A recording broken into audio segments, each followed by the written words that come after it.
No, you should not be worried, but we are getting into topics. But before we do that, because we have 3 sincere questions for atheists. Before that, though, we do have to get into the fan art. I'm actually not certain if you did this fan art already. If I did, then I guess you guys got featured twice. This one is from Unseen. Said feel kind of meh on this one, but I used the storyboard panel to explain the pose. Raz blocking me with the hammer here.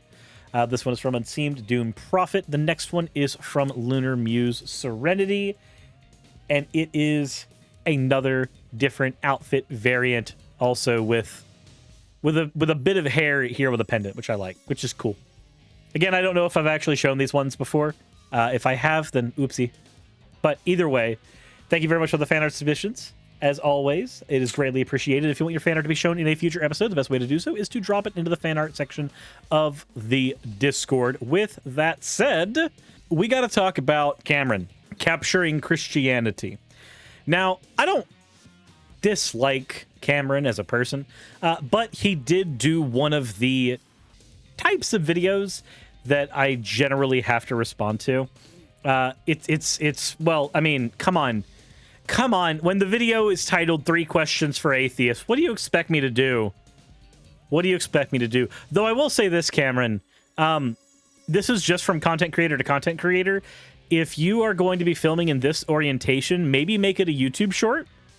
Like, put hashtag shorts and actually put the orientation stuff there.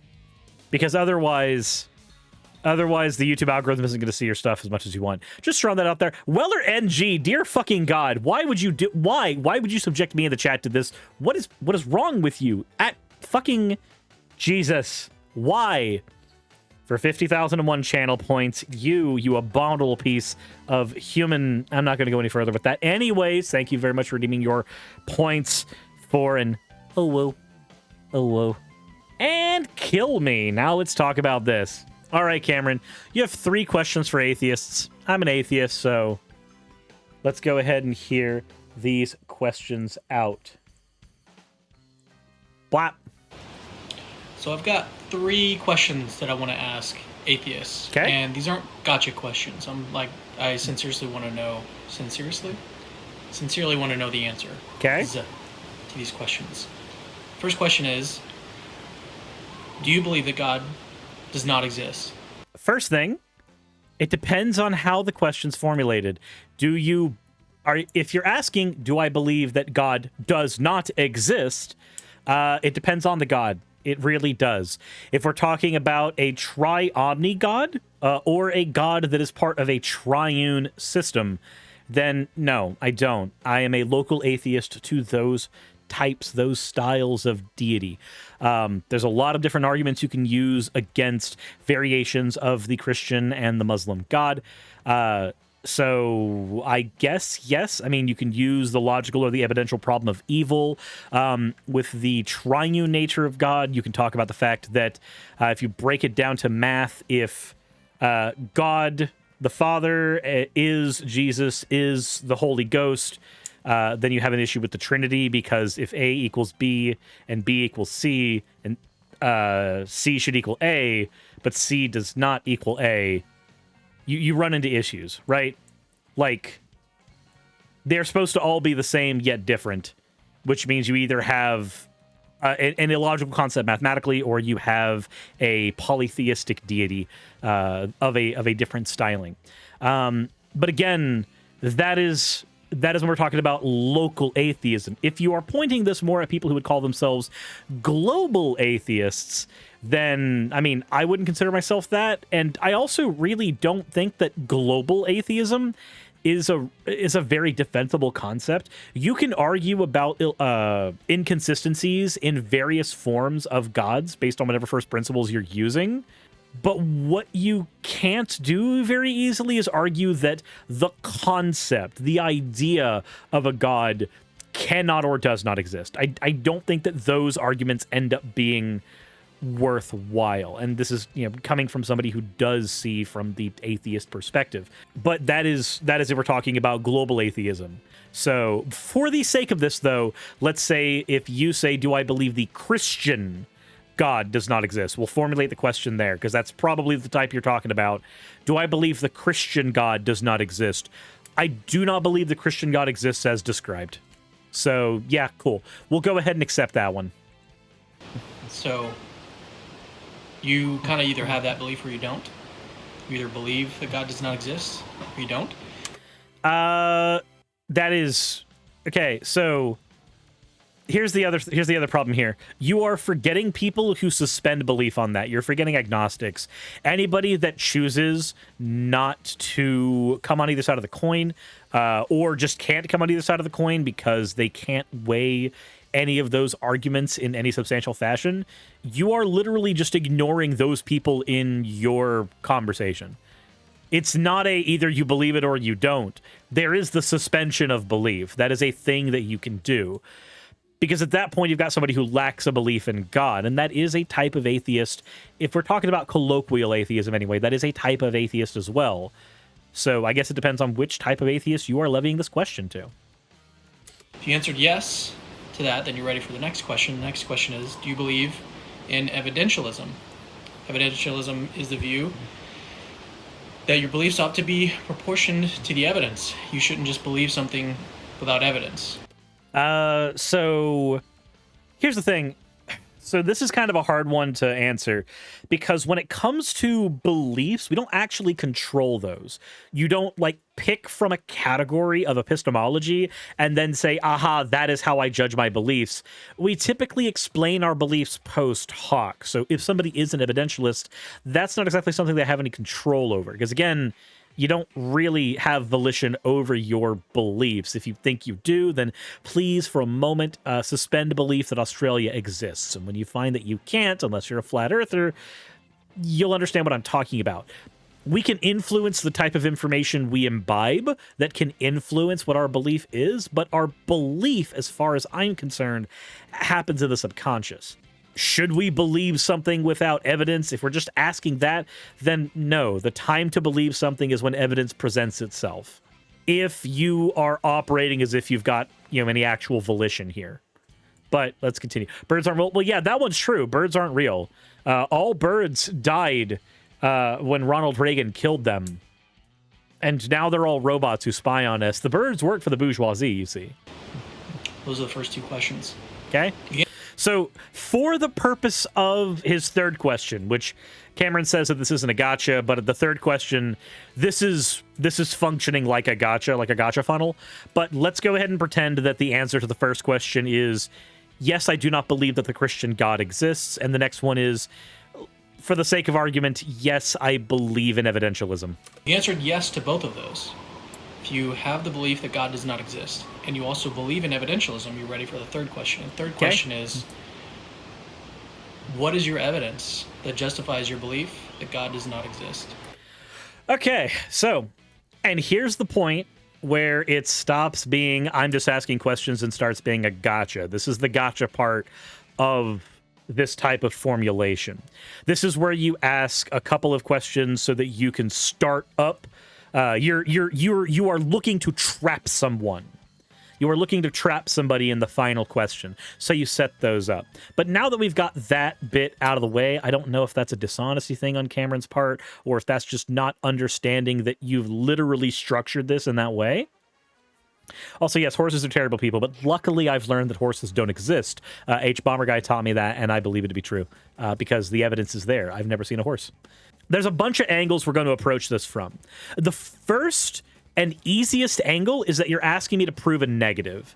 If you are asking me to demonstrate that unicorns don't exist, for instance, then I'm going to have to say, well, I've never seen a unicorn. Nobody's ever seen a unicorn. To which you can respond, there are historical accounts of people who say they have seen unicorns. There are movies that depict them. Where did the information come from? And all of that same type of evidence can be used where your God is concerned. And this is where we run into the problem of trying to prove a negative. A good experiment you can run here is the Russell's teapot one, where there's an invisible teapot between the moon and Saturn. Can you prove there's an invisible teapot between the moon and Saturn? Can you prove there's not one? This isn't really a thing that you can do. So you have no evidence that an invisible teapot does not exist between the moon and Saturn. So there you go. I guess that means an invisible teapot must exist between the moon and Saturn, except that's not how these things work. Again, this is only one frame we're going to be looking at right now, but from this frame, you are asking us to prove a negative.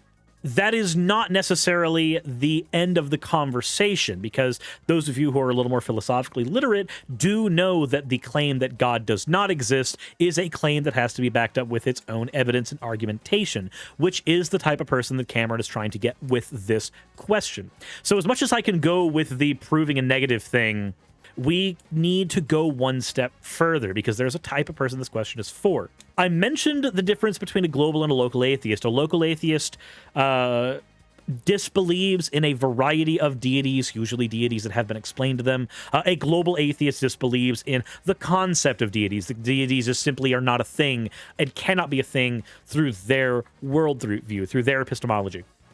So now we have to tackle this from there. We've done the baseline, which is that you're asking us to prove a negative.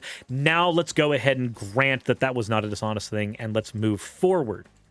So the next thing we have to ask is, okay, can we provide evidence that God does not exist? Well, the only evidence you can find for a God, at least the kind that is described in the Bible, is going to be argumentative. You don't have physical, tangible evidence, so we're going to be talking about argumentative evidence for ourselves as well. And if that is the case, then there's a myriad of ways that you can go about this. I mentioned two already earlier, the evidential and the logical problems of evil. I don't want to get into the nitty-gritty of those right now, but you've probably heard the problem of evil before. Does God allow evil to exist in the world? Is God all good? Does God have the power to stop these things? Either God isn't all powerful, which means he's stripped of one of his omni traits, or God is not all good. Take your pick. But that is an argument against the idea of your God. If one of the aspects of him is that he's a triune deity, then again, we have mathematical proofs that show that that is illogical. A lot of this is going to depend on the first principles that you bring into the conversation. But again, the point is, the fact of the matter is, we can bring evidence to bear, argumentative evidence, against, at the very least, the Christian God, who's the only one I'm going to be arguing against here, because that is Cameron's deity, the deity that Cameron ascribes fealty to. There are inconsistencies in the way that God operates in the Bible that can be pointed out that you can use as well for your evidence. And you can resort to apologetics for why those plot holes are fine, like the idea that a God who is all-knowing and knows the end result of all things would set up the Garden of Eden in the way that they did. It seems entirely illogical. The idea that they are moral and yet they murdered everybody in a giant flood, things like that can be talked about as well. But if the question comes down to, can we provide evidence? Yes, we can. The one that I'm relying on here for the most part is going to be the problem of evil. But there are other ways as well. And it really depends on how you want to tackle this. Do you want to tackle this by pointing out that you're asking us to prove a negative, which just forces him to reformat his question? Also, Sarah Chikorita, thank you for redeeming your points for an oh well. Or do you want to take everything as it's been given and then operate with that? Hopefully, I've provided both ways you can answer these types of questions to begin with. On to the last part, which is whether or not this is an honest framing. So what he's employed here has a name, and it's the Socratic method.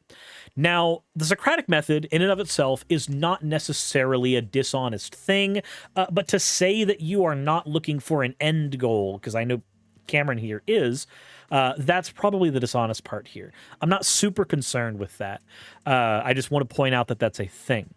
The structure of the questions, though, is Socratic, where you ask a single question and then it leads to another one, and you're trying to get to the heart of somebody's belief. Now, hopefully, if you are engaged in the atheist conversation on YouTube, Twitter, in your philosophy circles, in school, hopefully you can come with more than just, you asked me to prove a negative, or saying you have the burden of proof. The reason I say that is the type of atheist he's talking to, the type of atheist he's talking about, is the type of atheist who takes the positive idea that God does not exist. They are taking the positive stance, God can't exist. If you take that stance, you need to have a way of defending yourself. If you're going to be a global atheist, Godspeed. I cannot figure out a way that I can defend that beliefs. I can't even help you there. But if you are a local atheist, then be familiar with the inconsistencies of various deity arguments.